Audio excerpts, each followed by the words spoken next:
Hello, and thank you so much for coming to join me for some crafting. I hope you enjoy this one tonight. I've got two different versions of cards that are going to be wow factor cards, but they take almost no time to make. They're so simple, but they look like they're complicated and tricky. So I will share with you all my tips and tricks along the way. You should be able to make it with whatever size cardstock you've got at home, as well as whatever dies you also have.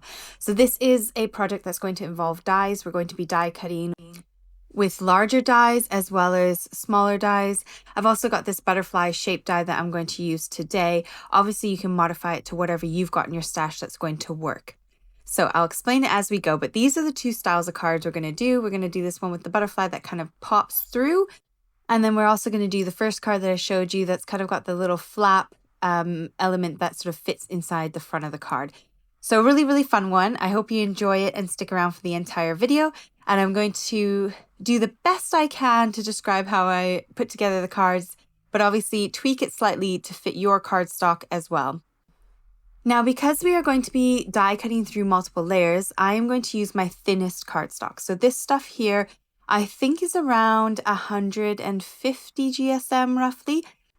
Just take a look through your stash and see what you've got that feels thinner, because you can always make it more significant and sturdy by adding more layers on the inside and the outside. The next thing I'm going to do is grab some designer papers. If you've already got some papers that you've made with another project, you've made your own backgrounds, then by all means, those will work perfect for this as well. But I'm going to use some designer papers just because I love the patterns. Usually on one side, you have the bright bold pattern, and on the back side, you've got more of a neutral pattern. And originally I was going to do the bright bold pattern until I remembered that I'm actually going to die cut out the middle, and therefore I don't want that big flower on the front because you're not really going to see it. So I decided to go with more neutral background for this first card style, just because I can then make the center a bit more funky and fun. So this one, I'm going to use these nested dies from scrapbookdotcom. You can use any shape die. It doesn't need to be a nested die unless you want to have your layer on the inside be smaller with a border. And that was kind of how I had my first card that I showed you at the beginning of the video. That one cut out a layer. You'll see it towards the end. I'll show you the die set that I used. So if you want to have a smaller element on the inside, then you can use a layering die set. Otherwise, you just need a shape die. It doesn't need to be a part of a layering set. So if you have a random shape, this will work perfect for it as well. So I've glued on my panel onto the front of my card, and then I've run it through my die cutting machine through both layers, and now I've got that hole in the front of my card. The next thing I want to do is cut a more bolder patterned bit of paper. You can keep it as plain as you like if you don't want to go bold, that's not a problem. I also cut myself some inner layers, so I have a nice beautiful kind of matching colored cardstock and then a bit of white to go on top. And we need this because we're going to kind of disguise the little hinge element. Now my hinge element is 5 inches by 1.5 inches, and then I've scored it on the long side at 3/4 of an inch. That's going to give us this kind of little hinge looking like thing. This is what's going to tuck behind those first 2 layers. So we can go ahead and glue the white down onto the blue. And then before we glue that blue layer onto the back of the card, we're going to glue that little hinge bit on. Now this will also help with your cardstock. If it's very, very thin, it will help bulk it out and make it a bit sturdier and stronger by having these extra layers as well. So mine's a little bit longer than my card base, but we're going to trim that down. You could always do a punch if you want, or do like a nice little bordered edge to that little flap, or you could trim it to match the size of your cardstock. So I like to cut it a bit longer than what I need, and then I can trim it down if I need to, or I can punch it and have like a decorative edge. Now it looks like I'm putting heaps of glue on, but my glue bottle is kind of getting a bit blocked. So it's really, really thin line of glue.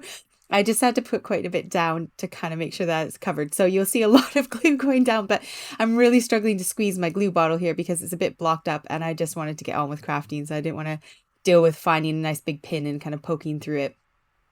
So that little hinge element is going to poke through the hole in the front of your card. You're going to apply glue in the center of where that hole is, only in the center, because that's where our element's going to be glued down to. So make sure you're gluing just between the edges of your patterned paper.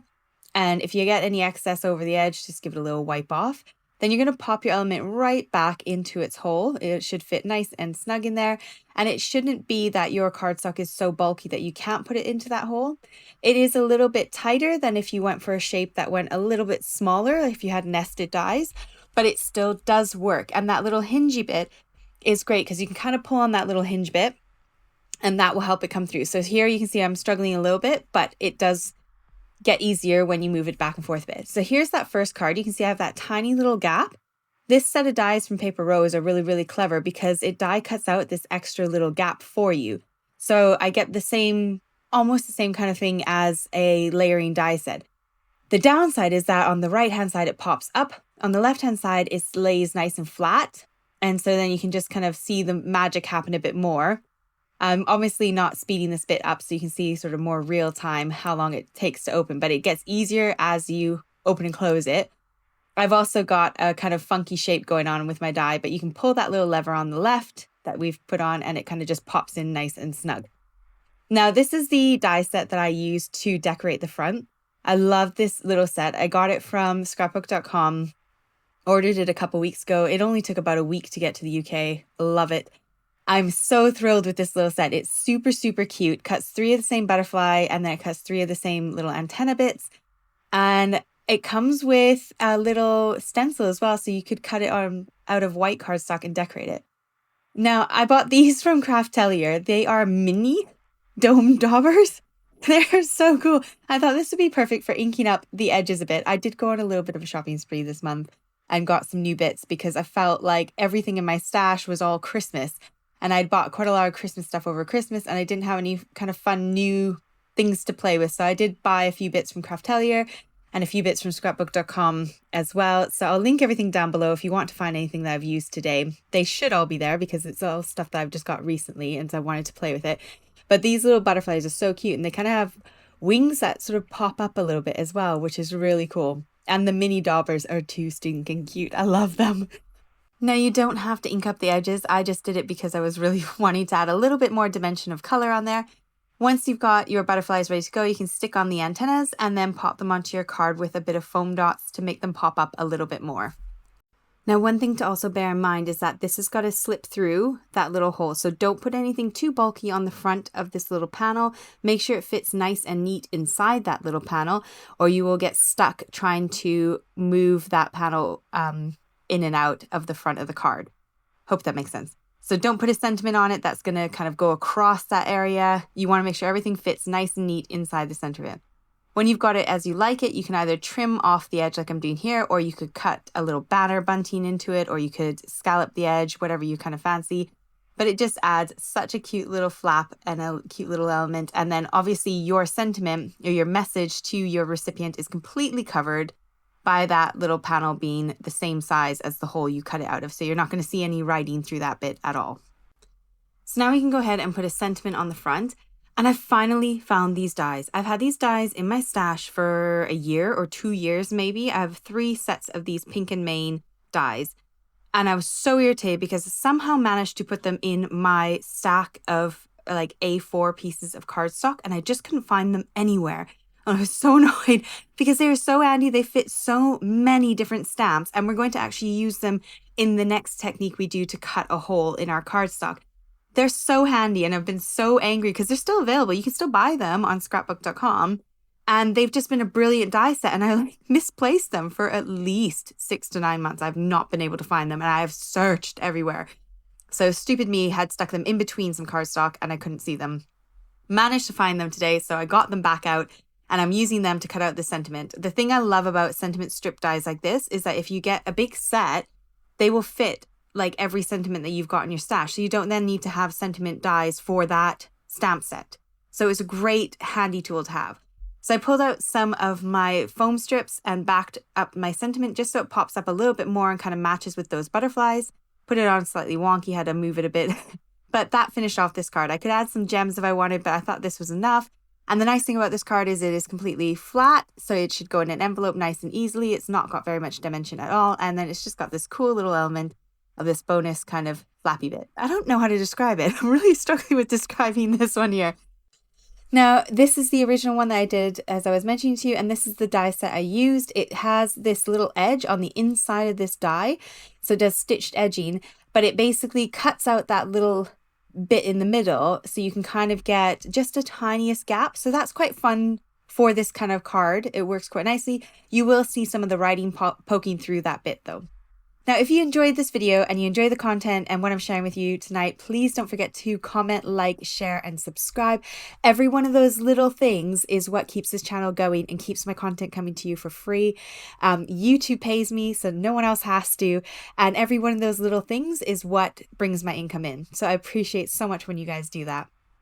Now, for our next card, we're doing the same thing, keeping the cardstock thin, but you're going to use 2 card bases. So whatever standard size card base you want to work with, whatever size, just make sure you have 2. They're the exact same size, but on one of them, I'm going to remove 1/8 of an inch from the long side and from the short side. So I'm taking off just a little bit of cardstock, and that is so it can fit inside the first one. That way, when we cut our hole into our element, we then still have our writing space, and we have a nice, beautiful background for our element to kind of rest on without interfering with that. So you have your first card base, leave as normal. The second one, you cut off 2 of the sides, and then we are going to stick them kind of facing each other. So it's going to fit on top of my card base, the first one that I haven't altered, but it's going to open the opposite direction so that we can layer it like this. So you just trim off a little bit of the edge, whatever size cards you have will work. Then you're going to cut yourself some panels from the front and the middle according to those sizes that you've used. And in this case, I decided to also add in a layer of holographic cardstock just to tie in with my butterfly that I'm going to put on the top. Now I'm going to bring in these dies again because this is another great way to use them. I'm going to measure my dies and go with one that's going to fit my butterfly wings. So whatever element you're going to stick onto the front of your card, make sure that you can slide your die that you're going to use to cut your hole over your element that you're going to stick in the hole, if that makes sense. It will start to probably make sense as you see how we put the card together. So now, because I've added this extra layer onto the front of my card, I can't obviously die cut through 3 layers. It's just not going to work. So what I'm going to do is die cut the first 2 layers. And it might work because my paper is thinner and my cardstock is thinner, but my holographic card is really thick. It's like 350 GSM. So I'm going to cut my first 2 layers, glue them together. I'm going to cut through that. And then what you want to do is take your die and pop it back into that hole. So I'm going to line it up on the front of my card because I've done about 1/8 of an inch between each of my layers to have a nice little bit of layering. I'm going to pop that die back into the hole and then trace it with my pencil so that I can then line up my die again on that bottom layer. So I've traced it through. Then I'm going to go ahead and place my die back where I've traced that hole and then take some low tack tape, tape into place. And I'm only going to cut that first side. Don't cut through the entire card, just that top layer.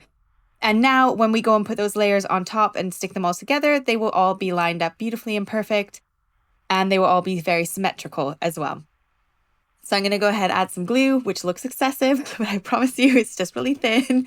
And I'm going to go ahead and glue that layer onto my card base.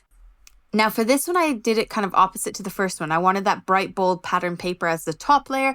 And then I went with the more neutral pattern paper on the inside of the card so that it's kind of just got a nice dull, not dull, but like a less in your face pattern poking through that hole, if that makes sense. Oh, I'm so tired. We went to Manchester and back in 2.5 days. And that for us is a 3.5 hour drive there, 3.5 hour drive back. And we went for a football match for my husband's favorite team. His only football. Well, when you support teams, I guess you only have one. So we went to watch his football team. So soccer, if you're in North America. And we met a bunch of the players after the game and it was loads and loads of fun. But I am so tired because we didn't get there till 11 p.m. on Friday night. And then we came back today first thing in the morning. Now, what I'm showing you here is when you put your butterfly or your element, whatever you're going to glue down, you're going to make sure that your tallest part of your element is not going to go above your cut line for your hole so that those wings will fit in between there. So if you're using like a flower, then obviously make sure that your flower is not going to be getting stuck in that hole. The other thing you want to do is make sure that you are only applying adhesive to the middle of your element and you're going to stick it right in the middle of that hole. Line it up really nicely. A butterfly works perfectly because it's very symmetrical and then you've got that kind of more wow factor with those wings popping up. It just looks like it's meant to be. This is a die from Paper Rose. I'll link it down below. It comes with a shadow outline. It is my favorite ever. I've been using it in loads of videos. I absolutely think this is stunning. absolute favorite butterfly. But you could use a flower. That's also symmetrical. Anything symmetrical will work beautifully. Now you can finish it off with a couple of sentiments. You could stamp on the inside as well, because the inside is where you're going to write your sentiment or your message to your friend. You can stamp wherever you like on those first 2 layers. Now I didn't finish this one off here on the left because I kind of ran out of time because we had to get to Manchester. So I didn't have enough time to do that. But here are the stamp sets I used to decorate the purple butterfly one, which is using, in my stash, I had some pearlescent purple card. It's so pretty. So that's what I used for that card. And obviously my layers was a purple layered card as well. Oh gosh, I'm so sorry guys. Like normally I'm quite good at flowing with these videos, but I am really tired. We've done a lot of driving in a couple of days and a lot of walking around and a lot of socializing. So I feel very, very exhausted. But I hope you had fun with me tonight anyways. And I look forward to seeing you again this week. Hopefully I might have another midweek kind of top tip video for you. Otherwise, I will see you next weekend on Saturday. Take care. Bye.